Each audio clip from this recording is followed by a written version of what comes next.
It is with a heavy heart that I leave my swamp ninja wife and venture to the Leviathan Coast. Maybe when I return, I'll have the courage needed to actually speak to her.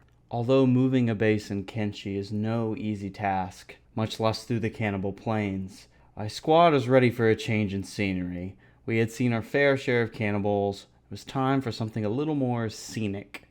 When our squad did arrive at the Leviathan Coast, they were stunned by the brilliant shades of purple, the lush fauna, and the giant land whales that populated the region. Upon closer inspection, there were no cannibals and no other major factions.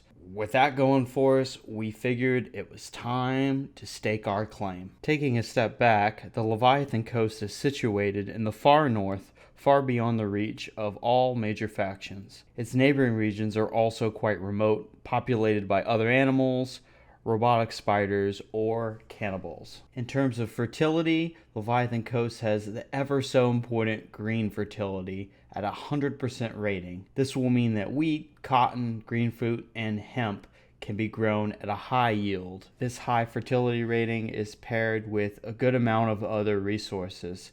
The only scarce one, if you can even say that, is copper. You might have to do a little bit of searching for that, but here and there are copper veins that can be found. Wait, what's that noise? Good lord, what's happening out there? I think that family of Leviathans is trying to eat our front gate. Quick, shoot it down before it glitches through the wall. Surely we have enough turrets to make quick work of them. We'll check back in on our squad later for an update. For now, though, let's cover the wildlife that spawns in the Leviathan Coast. I can say with confidence that the Leviathan Coast is the strongest animal roster in the game. The only regions that would even come close would be Vein or maybe the Bone Field. Not only do these animals have good loot, but a lot of them are neutral, so they won't pose a threat to you unless certain conditions are met. Overall, having an abundance of different types of animals like this will mean you'll have as much fowl meat, raw meat, and leather as you possibly could want. This allows you to prioritize other things with your base instead of being preoccupied with food. Kicking off this list, we have river raptors, and depending on where you started your game, you may have seen these guys in the Holy Nation territories. Or if you started in the swamp, you may be more familiar with the swamp raptors, which we'll cover in a second. River raptors are the smaller raptor variant, and they don't pose much of a threat at all. They're quite easy to kill, and they're good for training. And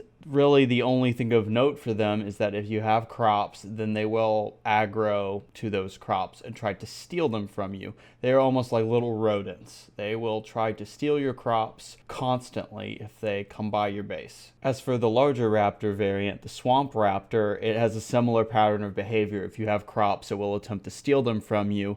This variant, though, is quite a bit stronger, and the groups that they travel in can be quite big as well, so they definitely pose more of a threat than the river raptors. If your squad is comfortable handling beak things, though, then swamp raptors aren't going to pose a significant threat. You will want to have gates around your crops, though, that is for sure. On a final note for the raptor variants, they do drop a lot of foul meat. Keep in mind that animals can eat this, and it can help you keep your food stocks up. Moving on to Garu, I think Garu are one of the best animal spawns you could ask for in a region. They're neutral, so you'll get to choose when you attack them, and they provide a lot of good loot if you do take them down. Also, one thing that's unique with the Leviathan Coast is there will be Garu mega herds, which could have 10 plus Garu. Just be sure that if you see a dialogue box above a Garu herd, that you keep your character still, because if the Garu feel threatened, they will attack you. And they're pretty fast as well, so keep that in mind. Next, we have our fan favorite, the Beak Thing. The Beak Things are loved and hated by all because they have good loot, but they are very, very dangerous at the same time. You will also be able to find Beak Things nests in the Leviathan Coast, and those can be an excellent source of money as well as combat training, because if you keep the Beak Thing nest around, it will continue to spawn Beak Things, and you can take down patrols to train your combat abilities. And Beak Things are quite fast, so unless your character is rocking 2 scout legs, you're probably going to need to micro-dodge your characters if you need to run away. While there are no towns in the Leviathan Coast that you can run to for safety, if you can get that Beak Thing to accidentally hit one of the other neutral mobs in the area, you can get that neutral mob to attack the beak thing. While in most areas, beak things are sort of considered the apex predator for the region, here it's a little bit different because the beak thing patrols can absolutely get taken down by a Garu megaherd.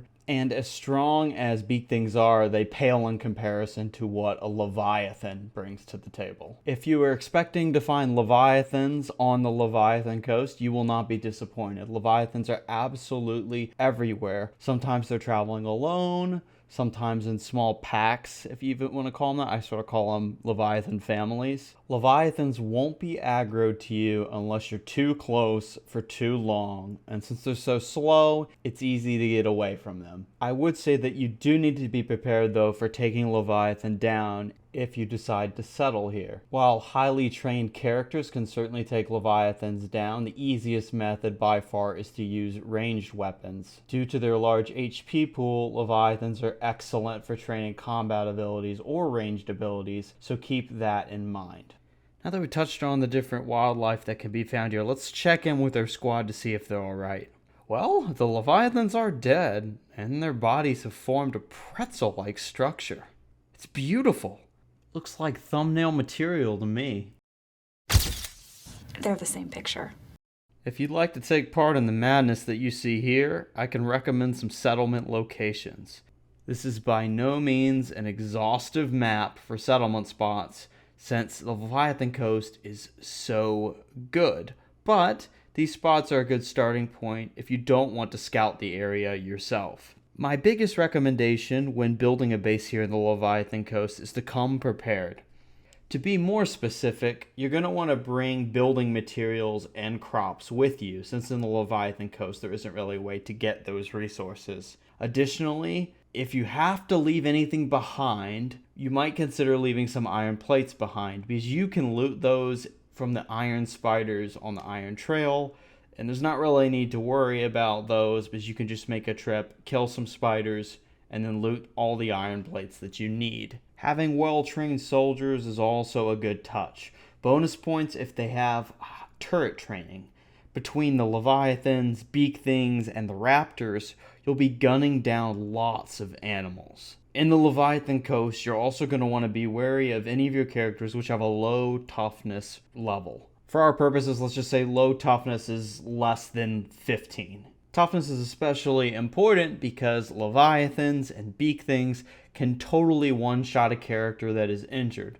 Also, because you'll be using turrets more in this region, friendly fire from your turrets has a chance of hitting one of your own characters, and turret bolts can absolutely kill someone if it's the wrong place at the wrong time. If you're able to keep the wildlife at bay and get your walls and your turrets up and running, you absolutely can thrive in this region. You'll have all the leather and raw meat that you could ask for, green fertility for as many crops as you want, and if you choose to poach Leviathans, their Leviathan pearls can be sold for a hefty amount of money. Funnily enough, a lot of times the animals in this region will fight each other, so there'll be a lot of cases where you're going for a walk and there'll just be a pile of corpses right there of Garu or of beak things, and you can pick up the materials from that, and it's essentially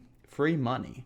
All right, that's a wrap for this one. I hope you enjoyed the information and the footage. Be on the lookout for polls from this channel if you'd like to vote on what the next video should be about. To directly provide feedback or connect with other members of the community, we do have a Discord now, so feel free to hop on there. I have decided that the Discord will always be free to join because I want to make sure the Kenshi community is able to connect with one another, share ideas, memes, all of that. That all being said, I hope that you have a good one, and I'll see you next time.